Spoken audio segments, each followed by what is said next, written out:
जैसा कि मैंने आपको बताया, योजना, विभाग और हितग्राही, कहीं ना कहीं जब हम देखने जाते हैं विभागों के आसपास या उन क्षेत्रों में घूमते हैं जहां योजनाओं के हर गांव में, हर शहर में, हर योजना के कहीं ना कहीं पात्र व्यक्ति हितग्राही होते हैं, मगर वे भटकते रहते हैं, घूमते रहते हैं, विभाग के पास पहुंचते हैं। कई बार जानकारी ना होने के कारण या अशिक्षित होने के कारण या भय होने के कारण विभाग तक नहीं पहुंचते हैं। मेरे साथ नामदापुरम से अधिकारी मौजूद हैं।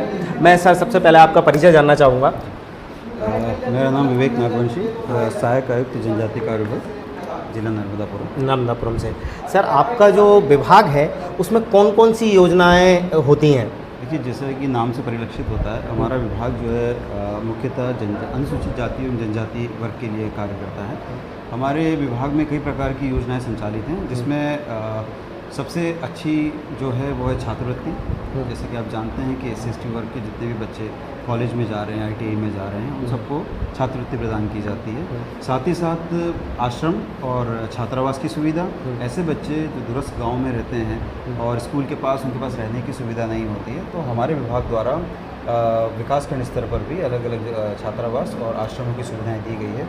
छात्रावासों में बच्चे रहते हैं, पास के स्कूल में पढ़ाई करते हैं। आश्रम हमारे ऐसे हैं जिसमें बच्चे रहते भी हैं, साथ ही साथ उनकी क्लासेस भी आश्रम में लगती हैं। जनरली वो 1 से 8 होते हैं और छात्रावास 6वीं से 12वीं तक होते हैं। अच्छा, ये तो हुई सर छात्रावास की बात और स्कॉलर की बात। तो स्कॉलर के बाद अलावा, इसके अलावा कौन कौन सी? इसके अलावा जैसे जो बच्चे UPSC PSC की तैयारी कर रहे हैं, अगर वो चाहते हैं कि UPSC के लिए उनको दिल्ली जाना है, तो इसके लिए भी हमारी UPSC कोचिंग की योजना चलती है, जिसमें बच्चे आवेदन करते हैं। तो दिल्ली में उनकी पसंद की जो भी कोचिंग क्लास है उसका खर्चा सरकार उठाती है, जितना भी जो भी खर्चा आता है। जी हाँ, 2 लाख तक, अधिकतम 2 लाख तक फीस दे देंगी। उसके साथ ही 12,500 रुपये महीने का उनका रहना और खाना, और 15,000 पूरे साल भर की किताबों के लिए। अच्छा, इसको प्लीज़ एक बार और रिपीट कीजिएगा।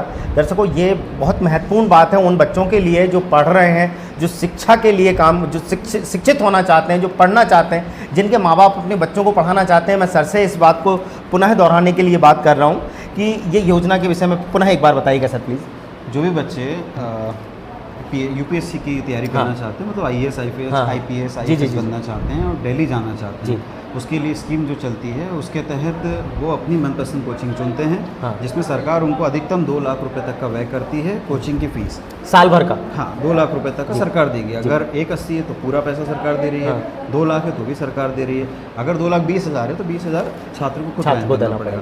इसके अलावा जब दिल्ली में जाके वो जहाँ रुक रहा है तो उसके लिए 12,500 रुपये प्रति महीना मिलता है, आवास और खाना मिलाकर। अच्छा, और साथ ही साथ 15,000 रुपये एक मुश्त मिलता है साल भर की किताबों के लिए। ये बड़ी योजना है कि गवर्नमेंट बच्चों की शिक्षा के लिए जो काम कर रही है उसमें उसके रहने, खाने और किताबों तक के पैसे गवर्नमेंट वहन करती है और विभाग उपलब्ध कराता है। जी, बहुत गजब की योजना है सर। अब इसके अतिरिक्त अगर हम ग्रामीण जनों की बात करें तो हमारे यहाँ बस्ती विकास योजना चलती है, अनुसूचित जाति एवं अनुसूचित जनजाति बस्ती विकास योजना। जी, इसमें जैसे बस्तियों में कई प्रकार की SC/ST बसाहट होती है, जहाँ पर कई सुविधाएं, मतलब असुविधाएं रहती हैं, लाइक सड़क नहीं है, पानी के लिए कोई व्यवस्था चाहिए या बिजली नहीं है, तो इसके लिए ये स्कीम चलती है। इसके तहत ग्राम सभा एक प्रस्ताव तैयार करती है, वो प्रस्ताव सरपंच के थ्रू जनपद कार्यालय आता है, वहाँ से हमारे कार्यालय आता है। जी। जब ये स्वीकृत हो जाता है तो शासन द्वारा राशि दी जाती है, जिसके तहत गांव में CC रोड, नाली नाला निर्माण या विद्युतीकरण करना है, स्ट्रीट लाइट लगाना है, तो उसके लिए शासन राशि देती है। अच्छा सर, ये आवेदन ग्राम पंचायत को जनपद में ही देना है या डायरेक्ट आपको भी दे सकते हैं? डायरेक्ट भी दे सकते हैं, हमें देंगे, हम जनपद से एस्टीमेट बुलवा लेंगे। अच्छा। मतलब ज़रूरी नहीं है कि वो यहीं है, वो सीधे हमारे कार्यालय में भी आके दे सकते हैं। दे सकता है ग्राम पंचायत। जैसे सर का जो कहना है, मैं उसको सरल भाषा में बताना चाहता हूँ कि ग्राम पंचायतों में जो आदिवासी और हरिजन बस्तियाँ होती हैं, हर गांव में होती हैं लगभग, तो उन गांव के लिए ये विशेष योजनाएं, वहाँ पे लाइट, स्ट्रीट लाइट, सड़क या अन्य व्यवस्थाओं के लिए शासन जो है वो राशि उपलब्ध कराता है, जिससे वहाँ उस क्षेत्र का या उस बस्ती का विकास किया जा सके। धन्यवाद। इसके अलावा सर? इसके अलावा अब जैसे जो बच्चे MPPSC की तैयारी कर रहे हैं, ठीक है, अब अगर उन्होंने प्रीलिम्स क्लियर कर लिया तो इस प्रोत्साहन इसकी राशि मिलती है, प्रोत्साहन राशि 20,000 रुपये प्रीलिम्स के लिए, 30,000 रुपये मेंस के लिए और 25,000। सर मैं इसे सरल भाषा में जानना चाहूँगा, क्योंकि हमारे दर्शक जो हैं वो ग्रामीण क्षेत्र के हैं। जी, इसका ये, जैसे मान के चलिए मैं गया, हाँ। मैंने तैयारी की और मेरा MPPSC में 3 चरण होते हैं, हाँ। प्री मेंस और इंटरव्यू। हाँ। प्री क्लियर हो गया, हाँ। तो इसके तहत मुझे बस कार्यालय में आवेदन करना है, तो मुझे 20,000 रुपये की प्रोत्साहन राशि मिल जाएगी जी, मेरे जी। खाते में। जी। और अगर उसके बाद दूसरा चरण मेंस क्लियर होता जी, है जी। तो मुझे 30,000 रुपये की राशि मिल जाती है। और वहीं अगर मैं इंटरव्यू क्लियर कर लेता हूँ और आवेदन देता हूँ तो मुझे 25,000 रुपये की प्रोत्साहन राशि मिलती है। अच्छा अच्छा तो कहीं ना कहीं एक मुझे वो लाभ मिल जाता है जो मेरी तैयारी के समय जो भी खर्चा हुआ था। जी जी। तो ये एक बहुत अच्छी स्कीम है हाँ। और प्रोत्साहन तो मिलता ही है। हम्म। आप जब PSC क्लियर करते हैं तो आप फिर राज्य प्रशासनिक सेवा के अधिकारी बनते हैं। जी। तो जब आप फील्ड में जाते हैं, ऐसे बच्चों को देखते हैं, तो आप उन्हें और प्रोत्साहित करते हैं। जी। भाई प्रयास करिए, शासन आपके साथ है। जी। इसके अलावा सर? इसके अलावा बस्ती विकास मैंने आपको बता दी, स्वरोजगार स्कीम चलती है हमारे जी, यहाँ। अनुसूचित जाति के लिए डॉक्टर भीमराव अंबेडकर आर्थिक कल्याण योजना, जी। और जिसमें 7% ब्याज अनुदान मिलता है 5 साल के लिए। इसमें कोई भी व्यक्ति 10,000 से लेके 1 लाख रुपए तक का लोन ले सकता है। जी, जी। उस लोन से वो चाहे तो सिलाई मशीन ले ले या कोई किराना दुकान डाल ले छोटी सी, जो अपना एक स्टार्टअप खुद स्टार्ट करना जी, जी। चाहता हो। शासन इसमें मदद कर ही रही है ब्याज अनुदान के लिए। जी, जी।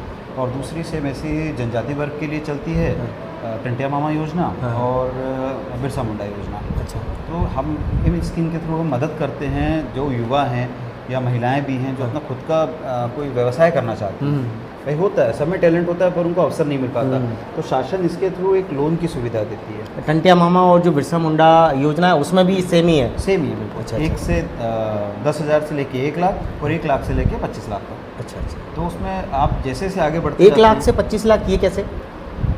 जो बिरसा मुंडा योजना है बड़ी स्कीम है, तो इसमें से 1 लाख से 25 लाख तक का अगर आपको लोन चाहिए तो आप इस स्कीम में अप्लाई करेंगे। और आपको लग रहा नहीं मुझे छोटा काम करना है, पहले शुरुआत में 50,000 80,000 रुपये चाहिए, तो आप 10,000 से 1 लाख तक की स्कीम में कर सकते हैं। तो दो एक क्राइटेरिया बना दिया है हाँ। कि व्यक्ति पहले सोच रहा है कि नहीं यार मैं कर पाऊंगा या नहीं कर पाऊंगा। अगर वो असमंजस में जी, है तो वो छोटी स्कीम से लोन लेता जी, है, जी। अपने काम को बढ़ाता है। जब उसका नेटवर्क बढ़ने लगता जी, है जी। तो शासन फिर उसके लिए तैयार है जी जी। कि भाई आप 1 से 25 तक भी हमसे लोन ले सकते हैं। इसके ऊपर अगर आप मैन्युफैक्चरिंग यूनिट डालते हैं तो 25 से 1 करोड़ तक का भी आपको इसमें लोन मिल जाता है। हाँ, लाभ मिलता है। तो ये भी बड़ी योजनाएं हैं जहाँ लोगों को लाभ मिल जाता है, आदिवासी हरिजन बच्चों को, परिवारों को, उनको लाभ मिल जाता है, उनकी शिक्षा पूरी हो जाती है। ये बात तो रही हमारे यहाँ, हम दिल्ली तक पहुँच गए। हाँ।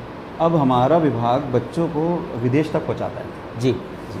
जनजाति कार्य विभाग में आदिवासी बच्चों के लिए ये विशेष योजना चल रही है कि जो बच्चे अपना कॉलेज कंप्लीट कर लेते जी। हैं और उन्हें ये लगता है कि नहीं यार हमें पोटेंशियल है, हम बाहर जा सकते हैं, तो वो कॉलेज चुनने के बाद इसके आवेदन भोपाल में होते हैं। भोपाल में आवेदन करते हैं, वो चयनित होते हैं तो वो विदेश अध्ययन के लिए जाते हैं, जिसे विदेश अध्ययन छात्रवृत्ति के नाम से जाना जाता है। फिर सरकार उनका पूरा खर्चा उठाती है। जो भी खर्चा आता है पूरा खर्चा गवर्नमेंट जनरली देखा गया कि बच्चे जब वहाँ जाते हैं ना तो होता है स्टार्ट में बच्चे खुद से अपना कुछ ना कुछ काम भी करने लगते हैं साथ में। तो सरकार तो दे रही वो तो ठीक है, पर वो खुद से अपना कुछ अर्न करने लगते हैं। और जब बच्चे वहाँ से आते हैं तो बहुत कुछ सीख के आते हैं। तो मतलब मैं आपको सही बताऊँ तो विभाग बचपन से लेके हाँ। उसके बिल्कुल शिखर तैयार तक होने तक, हाँ, विभाग पूरा साथ होता है। तो ऐसी गवर्नमेंट की शासकीय योजनाएं हैं, परंतु कई बार अनजान होने के कारण, जागरूक नहीं होने के कारण और जानकारी नहीं लेने के कारण ऐसी योजनाएं छूट जाती हैं, परंतु ऐसी जानकारी हम आप तक पहुंचाते रहेंगे। सर, आपके विभाग में आपने जैसे बताया कि इतनी सारी योजना है, परंतु अब हर व्यक्ति की पहुंच आप तक नहीं है या जानकारी नहीं होने के कारण लाभ नहीं मिल पाता है। तो इस पोजीशन में आप प्रचार प्रसार का काम या लोग आपके विभाग के विषय में जाने, योजनाओं के विषय में जाने और आप तक पहुँचें, इसके लिए आप क्या करते हैं? देखिए, चूँकि ग्रामीण जन जो होते हैं वो गांव के बहुत ही इंटीरियर क्षेत्र में रहते हैं। ये आपने सही कहा कि हर किसी का पहुंचना पॉसिबल नहीं होता, पर जैसा कि मैंने आपको बताया कि ग्रामीण क्षेत्र के इतने इंटीरियर के बच्चे भी हमारे छात्रावासों में आते हैं। इसका श्रेय जाता है हमारे अधीक्षकों को। अधीक्षक गांव के एकदम इंटीरियर में जाके वहाँ इनके पेरेंट्स बच्चों के माता पिता से बात करते हैं, उन्हें बताते हैं। तो सिर्फ ये नहीं बताते हैं कि केवल हॉस्टल में बच्चे का एडमिशन हो सकता है, गांव में और भी जो लोग होते हैं उन्हें स्कीम्स के बारे में सब बताते हैं। और यही हमारे सबसे निचले संपर्क सूत्र हैं अधीक्षक। कहीं जाने की ज़रूरत नहीं। अगर किसी भी ग्रामीण जन को कोई कन्फ्यूज़न हो रहा है या जानकारी लेनी है तो बस वो पास के छात्रावास में अधीक्षक से संपर्क कर लें, वो सारी जानकारी उनको बता देंगे, उनके आवेदन जमा करने तक की प्रक्रिया तक उन्हें बता देंगे। धन्यवाद। अच्छा, कई बार हम देखते हैं कि गवर्नमेंट जो है केंद्र सरकार या राज्य सरकार की कई ऐसी योजनाएं होती हैं जिनके माध्यम से नुक्कड़ नाटक जैसी चीज़ें देखने को मिलती हैं, रथ निकलते हैं या विभाग सारे साथ में चलते हैं, जैसे कई बार कई ग्रामों में भी चौपालें जैसे कार्यक्रम, तो ऐसे कैसे व्यवस्थाएं बनती हैं जब इन योजनाओं का ज़्यादा प्रचार होता है? अच्छा है, देखिए ये बड़ा ना हर्ष का विषय है कि न सिर्फ राज्य सरकार बल्कि केंद्र सरकार को भी हमारे आदिवासी समुदाय की बहुत चिंता है। इसी के लिए केंद्र सरकार द्वारा आदि कर्मयोगी अभियान चलाया गया, जिस अभियान के तहत जो भी हमारे नर्मदापुरम में 83 गाँव का सर्वेक्षण हुआ, उसके तहत एक प्रचार रथ बनाया गया। उस प्रचार रथ के माध्यम से जगह जगह सारी स्कीम्स के बारे में बताया गया। जी जी। साथ ही साथ इन 83 गाँवों में आदि सेवा केंद्र बनाए गए हैं। उन सेवा केंद्रों में बाकायदा उनका एक प्रभारी भी है, वहाँ पे एक पंजी भी संधारित होती है। ग्रामीण जन वहाँ आके अपनी समस्या भी बता सकते हैं। कोई आवेदन करना चाहे, ना सिर्फ जनजाति कार्य विभाग को, अन्य दूसरे विभाग के लिए भी आवेदन कर सकते हैं, वो उन विभाग तक पहुँच जाएगा। अच्छा, अब ये बात हुई, अब इसकी समीक्षा कैसे करते हैं कि योजना हमारी या हमारे विभाग की ओर से जो योजना है वो सुचारू चल रही हैं, लोगों तक पहुँच रही है, इसकी समीक्षा कैसे होती है? इसकी समीक्षा का सबसे पहला माध्यम जो आता है वो कलेक्टर साहब हैं। कलेक्टर साहब प्रति सोमवार होने वाली टीएल बैठक में एजेंडे में इसको रखते हैं। फिर वो पूछते हैं कि जो भी हम पुराने आवेदन प्राप्त हुए, हमने उसमें कितने में कार्रवाई कर ली, कितने शेष रह गए और क्या कोई ऐसे हैं जो शासन स्तर से होने, तो वो आप हमें बताएं, वो हम कराएंगे। फिर कलेक्टर साहब के बाद हमारे विभाग के कमिश्नर साहब जो कि वीसी के माध्यम से इसकी समीक्षा करते हैं। साथ ही साथ प्रति माह भोपाल में बैठकें भी आयोजित होती हैं और हमारा एमपी टास्क पोर्टल है। तो पोर्टल पे एक तो आदि सेवा केंद्र के लिए हमारा आदि कर्मयोगी पोर्टल है और छात्रवृत्ति से लेके बाकी सभी स्कीम्स के लिए एमपी टास्क पोर्टल है। उस पोर्टल पे आप कभी भी ये रिपोर्ट्स देख सकते हैं, तो उन्हीं के माध्यम से इसमें समीक्षा की जाती है। देखते हैं ना, बहुत सारी योजनाएं चल रही हैं, प्रशासन, शासन प्रशासन, एनजीओज़ कब हर जगह से प्रचार प्रसार का काम करते हैं, परंतु ऐसी कौन सी योजनाएं हम देखते हैं जो सबसे ज़्यादा लाभान्वित होती है, जो हर व्यक्ति तक पहुंचने का काम हुआ है, जिसमें हम ये कह सकते हैं कि हमारी इस योजना का लाभ सबसे ज़्यादा लोगों तक पहुंचा है? देखिए, अगर हम योजनाओं के क्रियान्वयन और लाभ की बात करें तो सर्वप्रथम जो हमारी योजना है वो जो मैंने आपको बताई छात्रवृत्ति है, क्योंकि इसकी ज़रूरत सबसे ज़्यादा युवाओं को है। युवक हैं, युवतियां हैं जो कॉलेज में पढ़ते हैं, जिनके पास फ़ीस के लिए कभी कभार ये समय आ जाता है कि पैसे नहीं होते, तो शासन उनकी पूरी मदद कर रहा है और ये एक बहुत बड़ा नंबर है और बच्चे इस स्कीम से बहुत ज़्यादा खुश हैं।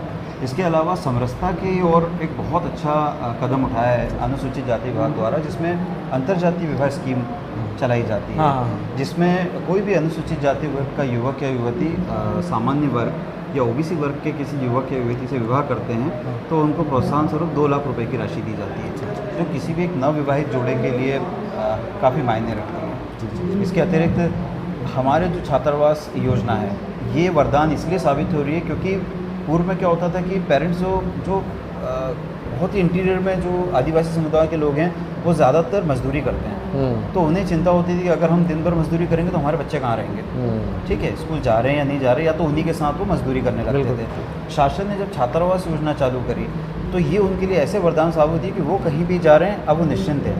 क्यों? क्योंकि उनका बच्चा सिक्योर है।